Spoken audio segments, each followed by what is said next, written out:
L'aventure de Sinuit. Sinuit, l'ami de Pharaon, l'administrateur des domaines du souverain et son lieutenant chez les Bédouins, Sinuit, l'homme du roi, raconte ainsi son histoire. « Je suis, dit-il, le serviteur dévoué qui suit son maître. Amenemhat, mon souverain, celui qui est enterré dans la pyramide de Kanophir, m'a confié sa fille, la princesse héritière, et je veille sur elle dans le harem royal. Ma noble maîtresse s'appelle Nofrit, elle est l'épouse préférée du roi Sanou. En l'an 30, le 3e mois d'Iakhwit, à l'époque où le dieu Ra entre en son double horizon, le roi Amenemhat, le père de ma princesse, mourut sur cette terre, et son âme s'élança au ciel, s'unissant au disque solaire et s'absorbant en son créateur. Or, le palais était silencieux en signe de deuil, la double grande porte avait été scellée, les courtisans restaient accroupis, la tête appuyée sur leurs genoux. Le peuple se lamentait tout haut. Sa Majesté, le roi défunt, avait envoyé de son vivant une armée nombreuse faire la guerre au pays des Timiou, ces tribus berbères qui occupent le désert de Libye. Son fils aîné, le prince Sanou, commandait cette armée. Il avait été chargé de frapper les pays étrangers et de réduire les Berbères à l'esclavage. Vainqueur, il avait déjà pris le chemin du retour, amenant avec lui des prisonniers vivants dont il s'était emparé chez les Berbères et des troupeaux si nombreux qu'il n'en savait pas le chiffre. Dès la mort du roi, les amis du sérail, qui sont les amis du souverain choisis parmi les courtisans et les fonctionnaires, envoyèrent des gens du côté de l'ouest pour informer le fils du roi des événements survenus au palais. Les messagers le rejoignirent à la nuit. Le prince fit diligence. Comme un faucon royal, il s'envola avec ses serviteurs pour rejoindre le palais où l'on pleurait son père. Mais ordre fut donné au prince de sang royal de garder le silence, de cacher à l'armée la mort du roi. Or moi j'étais là. J'entendis la voix du messager annonçant une si grave nouvelle. Il y allait de ma vie. La moindre indiscrétion me serait attribuée si quelqu'un apprenait quelque chose, et je serais condamné pour avoir découvert ce qui doit rester secret et ce que je devais ignorer.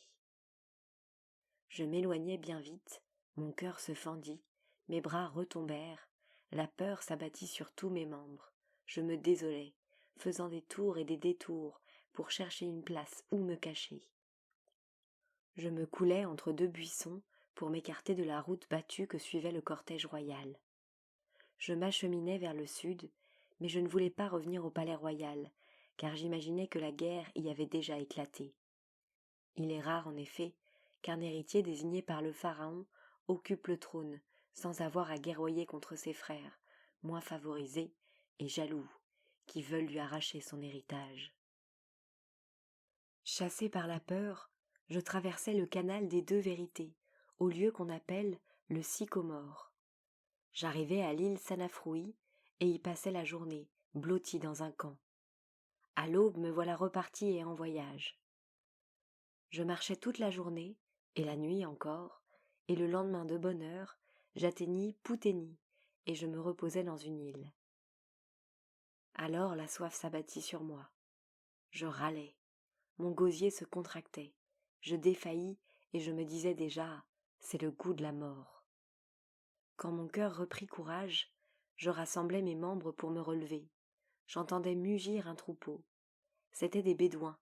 Ils m'aperçurent, et un de leurs cheikhs, qui avait séjourné dans mon pays d'Égypte, me reconnut. Il me donna de l'eau et me fit cuire du lait. Puis j'allai avec lui dans sa tribu, et ils me rendirent le service de me faire passer de pays en pays. Je gagnai ainsi une contrée de la Syrie, et j'y restai 1 an et demi. Or le prince du pays de Syrie, Amouy, me fit venir auprès de lui et me dit « Tu te trouves bien chez moi, car tu y entends le parler de l'Égypte. » Il disait cela parce qu'il savait qui j'étais. Des Égyptiens réfugiés dans le pays lui avaient parlé de moi. Il se mit à m'interroger. Pour quelle raison es-tu venu ici? Qui t'a poussé à quitter ton pays? Qu'est-il arrivé dans le pays d'Amemnat, le souverain des deux Égyptes? Révèle-nous ce que nous ignorons. » Comprenant qu'il supposait que j'avais été mêlé à quelque complot contre le roi, je lui répondis avec astuce. Oui, certes, il est arrivé quelque chose. Quand je revenais de l'expédition au pays des Berbères, j'ai entendu quelque chose qui ne me regardait pas. Mon cœur se déroba, la peur m'a fait fuir dans le désert. Je n'avais pas été blâmé, pourtant. Personne ne m'avait craché à la figure. On ne m'avait pas donné de vilain nom. Je ne sais pas ce qui m'amena en ce pays plutôt qu'en un autre. Ce doit être la volonté sacrée d'Amon-Ra. Mais Amouy poursuivit. Qu'arrivera-t-il à l'Égypte maintenant qu'elle est privée de son protecteur? Amnémat était redouté des nations étrangères, à l'égal de la déesse Soktite, qui peut envoyer la peste sur la terre comme il lui plaît. Je lui laissai voir ma pensée et je lui dis. Amon-Ra a eu pitié de nous. Le fils d'Amemnat est entré au palais et il est en possession de l'héritage. Certes, c'est un maître de sagesse, prudent en ses desseins, bienfaisant en ses décisions, qui sait donner des ordres. Déjà, du vivant de son père, il domptait les nations étrangères, tandis que son frère restait à l'intérieur de son palais. C'est un vaillant qu'il faut voir entrer dans la mêlée et s'élancer sur les barbares. Il court si vite que le fuyard qui lui a montré son dos ne trouve plus d'asile. Il ne se lasse jamais. S'il voit de la résistance, il saisit son bouclier, il culbute l'adversaire, il tue du premier coup. Personne n'a jamais pu détourner sa lance, personne ne peut tendre son arc. La cité l'aime et l'appelle le bien-aimé, le très charmant homme. Et les femmes s'en vont chantant sa louange. Il est roi, c'est Amon-Ra qui nous l'a donné, et cette terre se réjouit d'être sienne et de vivre sous son gouvernement. Il veut faire la conquête des pays du Midi, et il ne craint pas ceux du Nord. Souhaite que ton nom lui soit connu comme celui d'un homme de bien, car s'il lui prend fantaisie d'envoyer une expédition ici, il saura te traiter comme tu le mérites. Il ne cesse jamais de faire le bien et de rendre justice à la contrée qui lui est soumise. Le chef du pays de Syrie me répondit. Certes, l'Égypte est heureuse puisqu'elle connaît la valeur de son prince. Quant à toi, puisque tu es ici, reste avec moi, et je te ferai du bien. Il me traita mieux que ses propres enfants. Il me maria avec sa fille aînée, et il voulut que je choisisse pour moi un domaine, parmi le meilleur de ses possessions sur la frontière. C'est une terre excellente, qui s'appelle Aïa. Il y mûrit des figues et des raisins, le vin y est plus abondant que l'eau, il y a plein de miel et d'huile d'olive, et des arbres qui donnent toutes sortes de fruits. L'orge et le froment y poussent en abondance. On y a de la farine sans limite, et il y a aussi toute espèce de bestiaux. Et je reçus de grands privilèges quand le prince vint m'installer comme le seigneur d'une tribu. J'eus chaque jour une ration de pain et de vin, de la viande bouillie, et des volailles rôties, et encore du gibier qu'on chassait pour me l'offrir, bien que j'eusse moi-même une meute de chiens de chasse. On faisait pour moi beaucoup de gâteaux, et du lait cuit de toutes les manières. Je passai là de nombreuses années. Mes fils devinrent des hommes vaillants, chacun maître de sa tribu. Moi, j'accueillais avec bonté ceux qui passaient sur ma terre, et, me souvenant d'avoir été fugitif, je donnais de l'eau à celui qui avait soif. Je remettais le voyageur égaré sur la bonne route. J'accueillais, et je réconfortais ceux qui avaient été pillés par les voleurs. Et mon hospitalité était si connue que les messagers volontiers s'arrêtaient chez moi. Pendant de longues années, je fus chargé de commander les soldats pour défendre le prince de Syrie contre les Bédouins qui s'enhardissaient jusqu'à nous attaquer. Et lorsque je marchais précipitamment contre un pays, avec mes soldats, on tremblait au fond des puits dans les pâturages. Je prenais les bestiaux, j'emmenais les vassaux et j'enlevais leurs esclaves, je tuais les hommes d'armes. Par mon glaive, par mon arc, par mes marches, par mes plans bien conçus, je gagnai le cœur de mon prince, et il m'aima quand il connut ma vaillance. Il mit ses enfants sous mes ordres, quand il vit la vigueur de mon bras. Une fois, arriva un Syrien, fort entre les forts. Il vint me défier dans ma tente. C'était un héros que personne n'accompagnait, car il avait vaincu tous les hommes forts du pays. Il disait qu'il lutterait avec moi, il se promettait de me dépouiller, il annonçait bien haut qu'il prendrait mes troupes pour les emmener dans son domaine et les distribuer à ceux de sa tribu. Le prince délibéra avec moi et je dis « Je ne connais point cet homme, je ne suis jamais allé sous sa tente puisque je ne suis pas son allié. Est-ce que j'ai jamais ouvert sa porte ou enfoncé ses clôtures ? Il me poursuit par pure jalousie, parce qu'il voit que je suis à ton service. Qu'Amon-Ra nous sauve, je suis comme le vieux taureau au milieu de son troupeau de vaches, lorsque fond sur lui un jeune taureau qui veut les lui prendre. J'étais un mendiant, je suis passé chef. J'étais un nomade qui a pris place parmi les paysans. Il est naturel que je leur déplaise. Alors, s'il a le cœur à combattre, qu'il dise son intention et qu'Amon-Ra décide entre nous. Je passais la nuit à bander mon arc, à dégager mes flèches, à donner du jeu à mon poignard, à fourbir mes armes. À l'aube, tout le pays accourut. Le prince de Syrie qui avait prévu le combat avait réuni ses tribus et convoqué tous les voisins. Quand l'homme fort arriva, je me dressai en face de lui. Tous les cœurs brûlaient pour moi. Hommes et femmes, anxieux à mon sujet, poussaient des cris. On disait « Y a-t-il véritablement un autre champion assez fort pour lutter contre cet homme si fort ?» Et voici qu'il prit son bouclier, sa lance, sa brassée de javelines. Je réussis à écarter de moi ses traits qui tombèrent à terre. Je l'obligeai à épuiser ses armes sans résultat. Alors il fondit sur moi. À ce moment, je déchargeai mon arc contre lui. Mon trait s'enfonça dans son cou. Il cria et il s'abattit sur le nez. Je l'achevai avec sa propre hache et, le pied sur son dos, je poussai mon cri de victoire. Tous les Asiatiques crièrent de joie. Je rendis des actions de grâce à Montou, le dieu de la guerre, que nous adorons à Thèbes, tandis que ces gens se lamentaient sur lui. Le prince de Syrie me serra dans ses bras. J'emportai tous les biens du vaincu. Je pris ses bestiaux. Et voilà que ce qu'il avait voulu me faire, c'était moi qui le lui faisais. Je pris tout ce qui était dans sa tente. Je pillai son douar et je m'enrichis. Mon trésor s'arrondit et mon troupeau s'accrut. Ainsi donc, le Dieu s'est montré gracieux pour celui à qui on reprochait d'avoir fui en terre étrangère. Si bien qu'aujourd'hui, mon cœur est joyeux. J'ai été un fugitif, un traînard mourant de faim, un pauvre hère sorti tout nu de son pays. Et maintenant j'ai une bonne réputation à la cour de Syrie.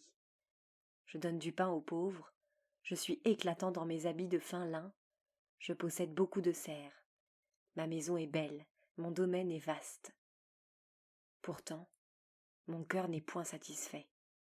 Maintenant que la vieillesse vient, que la faiblesse m'a envahi, que mes 2 yeux sont lourds, que mes jambes refusent le service et que le trépas s'approche de moi, je voudrais revoir l'Égypte.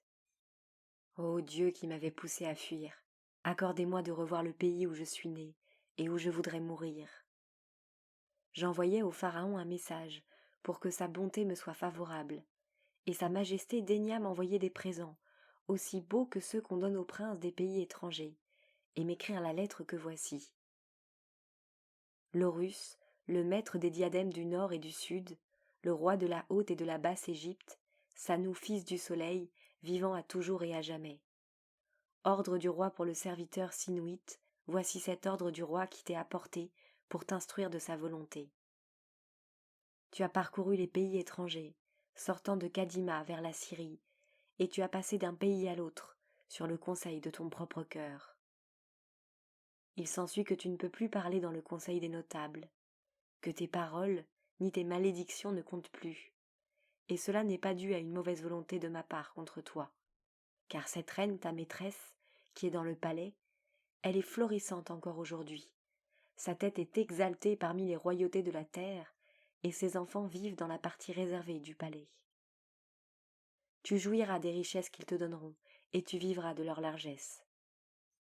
Quand tu seras revenu en Égypte, et que tu verras la résidence où tu vivais, prosterne-toi face contre terre devant la sublime porte, et joins-toi aux amis royaux comme autrefois. Car aujourd'hui, voici que tu vieillis, et que tu songes au jour de l'ensevelissement, au passage à la béatitude éternelle. Bientôt tu passeras tes nuits parmi les huiles destinées à embaumer ton corps, et au milieu des bandelettes sacrées. On fera ton convoi le jour de l'enterrement, on t'emportera dans une gaine dorée, ta tête peinte en bleu, un baldaquin au-dessus de toi, des bœufs tireront ton corbillard, des chanteurs te précéderont, et des baladins danseront pour toi à la porte de ton tombeau. On récitera pour toi les formules des tables d'offrande, on tuera pour toi des victimes auprès de ta stèle funéraire, et ta pyramide sera bâtie en pierre blanche dans le cercle des princes royaux. Il ne faut pas que tu meures sur la terre étrangère, ni que des Asiatiques te conduisent au tombeau enseveli dans une peau de mouton. Quand tu seras revenu ici, tu oublieras les malheurs que tu as subis. Quand cet ordre m'arriva, je me tenais au milieu de ma tribu. Dès qu'il me fut lu, je me prosternai à terre, comme devant le Pharaon, à plat ventre. Je me traînais dans la poussière, et je flairais la terre. Je répandis cette poussière sur mes cheveux. Je fis le tour de mon campement, tout réjoui et disant « Comment se fait-il que pareille indulgence me soit accordée, à moi, que mon cœur a conduit au pays étranger et barbare ?» Certes, combien c'est chose belle cette compassion qui me délivre de la mort. Car le Seigneur va permettre que j'achève mon existence à la cour. Et voici la lettre que j'écrivis pour répondre à cet ordre. Le serviteur du harem Sinuite dit « Que la paix soit par-dessus toute chose. Cette fuite de ton serviteur dans son inconscience, très haut tu la connais. Maître des deux Égyptes, ami de Ra, favori de Muntu, le seigneur de Thèbes, puisse Amon le seigneur de Karnak, Ra, Horus, Hathor, Tumu et les 9 dieux qui l'accompagnent, puisse la royale Uraénus qui ceint ta tête, puisse Nuit, puissent tous les dieux de l'Égypte et des îles de la Très Verte donner la vie et la force à tes narines, qu'ils te prodiguent leur largesse, qu'ils te donnent le temps sans limite, l'éternité sans mesure, que tu inspires la crainte dans tous les pays de plaine et de montagne, que tu domptes et possèdes tout ce que le disque du soleil éclaire dans sa course. C'est la prière que le serviteur fait pour son maître, qui le délivre du tombeau. Cette fuite de ton serviteur n'était pas dans mes intentions. Je ne l'avais pas préméditée. Je ne sais ce qui m'arracha du lieu où j'étais. Ce fut comme un rêve. Je n'avais rien à redouter. Nul ne me poursuivait, nul ne m'injuriait.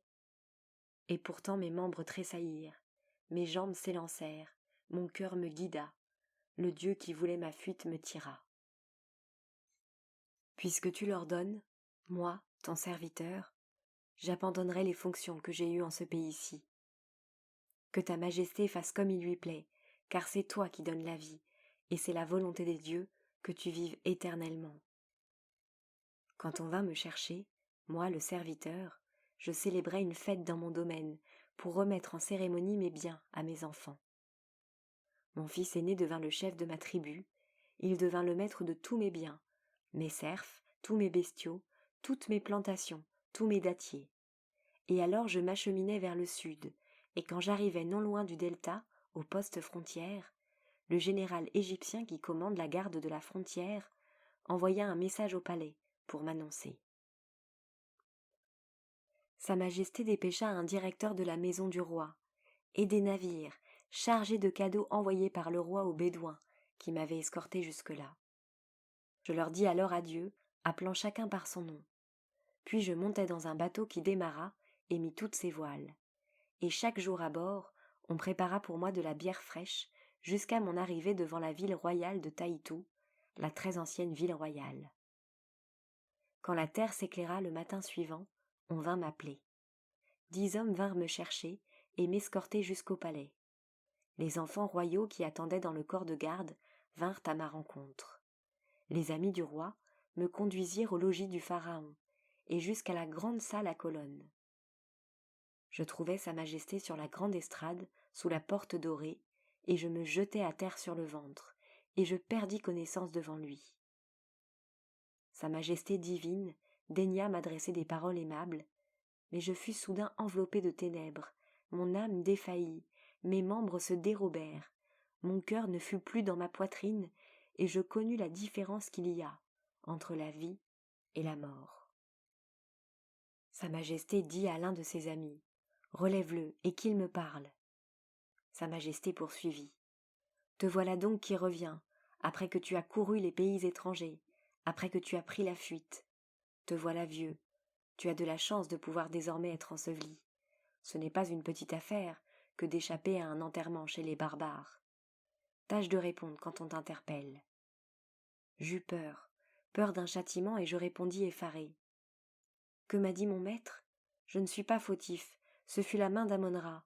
La peur qui me tient en ce moment est pareille à celle qui m'a poussé à cette fuite fatale.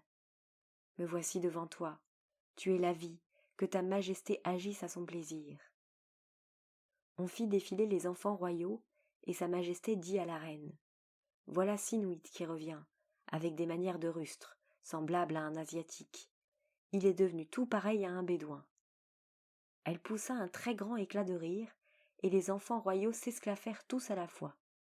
Toutefois, ils eurent pitié de moi et dirent à sa Majesté, « Non, en vérité, souverain, mon maître, il n'est pas pareil à un Bédouin. » Sa Majesté dit, « En vérité, il l'est, il a l'air d'un Bédouin tout à fait. » Alors, les enfants royaux saisirent leurs instruments de musique et, défilant devant leur roi, chantèrent un hymne à sa louange.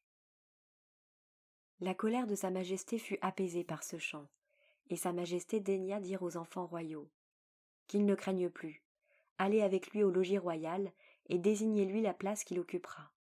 Qu'on le mette parmi les gens du cercle royal, qu'il soit comme par le passé, un sage parmi les sages qui m'entourent. » Lorsque je sortis du logis royal, les enfants me donnèrent la main, et nous nous rendîmes à la double grande porte pour que j'y reçoive ma donation. On m'assigna la maison d'un fils royal, avec ses richesses, avec sa salle de bain, ses décorations célestes, son ameublement venu du palais, les étoffes de la garde-robe royale et les parfums de choix. 3 ou 4 fois par jour, on m'apportait du palais des friandises, de la viande, de la bière et du pain. Me sentant tout rajeuni, je me rasais, je peignais mes cheveux que j'avais laissés pousser, selon la coutume des Égyptiens quand ils sont à l'étranger. Je me débarrassais de la crasse étrangère et des vêtements étrangers, puis je m'habillais de fin lin, je me parfumais d'essence de choix, je me couchais dans un lit. Il n'y avait plus qu'à oublier les pays des sables et de l'huile d'olive. Et ensuite, il fallut penser à ma future demeure, le tombeau, où je devais habiter pour l'éternité. On fit pour moi une pyramide en pierre au milieu des pyramides funéraires. Le chef des carriers de sa Majesté choisit le terrain, le chef des peintres dessina la décoration, le chef des sculpteurs la sculpta, le chef des travaux de la nécropole parcourut toute la terre d'Égypte pour fournir le sarcophage, les tables d'offrande, les statues de double en pierre et en métal et toutes sortes de mobilier. Enfin, on désigna les prêtres du double, ceux qui devaient tenir le tombeau en ordre et faire toutes les cérémonies nécessaires. Pour moi, j'ajoutai encore au mobilier et fis mes arrangements dans l'intérieur de la pyramide. Et puis je donnai des terres aux environs de la ville pour constituer un domaine funéraire dont les revenus seraient consacrés à l'entretien de mon tombeau et à la nourriture de mon double pour qu'il vive heureux dans l'éternité. Tout fut achevé magnifiquement. Sa Majesté elle-même se chargea de faire ma statue. Elle fut lamée d'or et on la revêtit d'une jupe de vermeil, comme il convient à un ami de Pharaon. Je fus dans la faveur du roi jusqu'au jour de mon trépas. Cette histoire nous l'avons contée comme elle fut écrite, dans le livre de Sinuit, et déposée dans son tombeau.